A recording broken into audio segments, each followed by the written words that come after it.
Hello and welcome to the Source One podcast. Consider us your source for the latest procurement, supply management, and strategic sourcing insights, anytime, anywhere. There are a lot of services that we lean on our advertising agencies to help us with. That said, a lot of the organizations I'm speaking to are beginning to take a closer look at media buying. Many ask themselves, why don't we do this ourselves? It certainly seems like a good question to ask. From procurement's perspective, anything that could lower cost, streamline activity, improve results, or a combination of the three is worth investigating. So, what is driving this desire to pull media buying in-house? As importantly, what are some of the things organizations should watch for, or watch out for, when considering such a move? First, some background information. A few organizations have been in the news lately after making the decision to switch to in-house marketing support. You'll recognize names like Sprint, L'Oreal, and Allstate, among plenty of other famous brands. Each organization is taking a different approach. Ultimately, the decision that each brand has to make is how to split the workload between items taken inside and those that have to remain with agencies. In terms of brand strategy, agencies are still likely to be very involved in supporting the organizations. However, much of the tactical elements, such as placing digital media buys or repurposing content for different platforms, are now being managed internally, to the tune of huge savings. These few example brands aren't alone here. Plenty of organizations are bringing media buying in-house to raise the level of control, and also transparency, that they have. The rise of programmatic media buying has also made this element of advertising easier than ever to take in-house. A valid question remains, however, what are they leaving on the table by cutting out media buying agencies? Before we get there, let's talk a bit more about programmatic buying. I likely don't need to go into too much detail here. Programmatic buying has been on the rise and is poised to be essentially a ubiquitous tool in every marketer's toolbox in very short order. However, I'll give a small refresher. When we think about media buying in the traditional sense, we likely think first of media planning. Not all platforms are created equal, and media buyers spend plenty of time digging through media kits to identify which platforms best attract their audiences. Compare these outlets on their ability to draw eyes to your ad, and you can start to gain an understanding for how much bang for the buck you could likely get from each. The act of determining this worth, and ultimately buying media, have come down to either conducting RFP initiatives in the market or conducting direct negotiations with the platforms. All this takes time. Anyone who has ever been part of executing a marketing campaign can tell you, time is often a scarce resource. Enter programmatic media buying.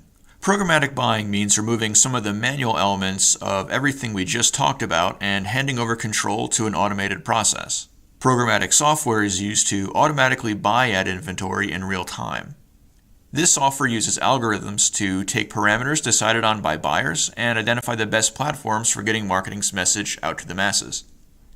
The benefit is pretty clear. The process takes little time to set up, buys are instant, and tweaks to a campaign's parameters are lightning fast, allowing buyers to adjust purchases to maximize value at any point during the campaign.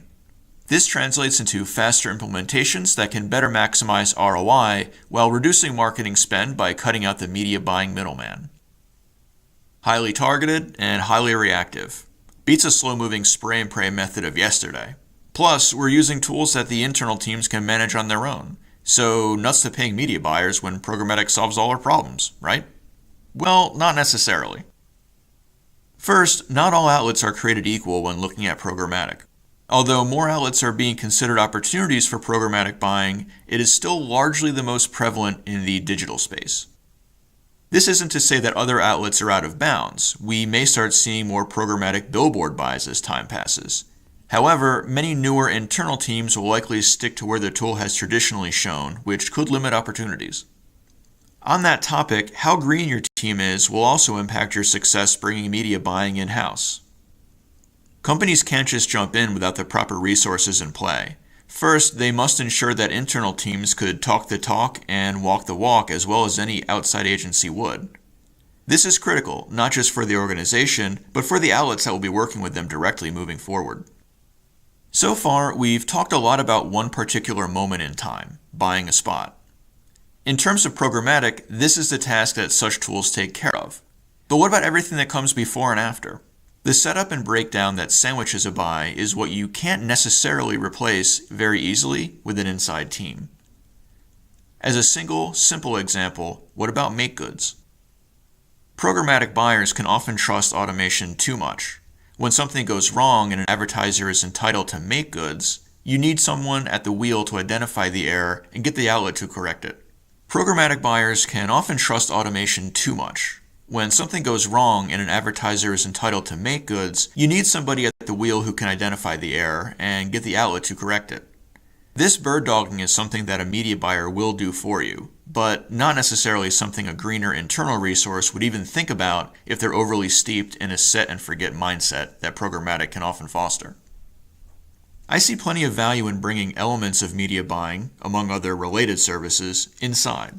That said, I don't think it's appropriate for every organization, and I don't think this is a black and white affair.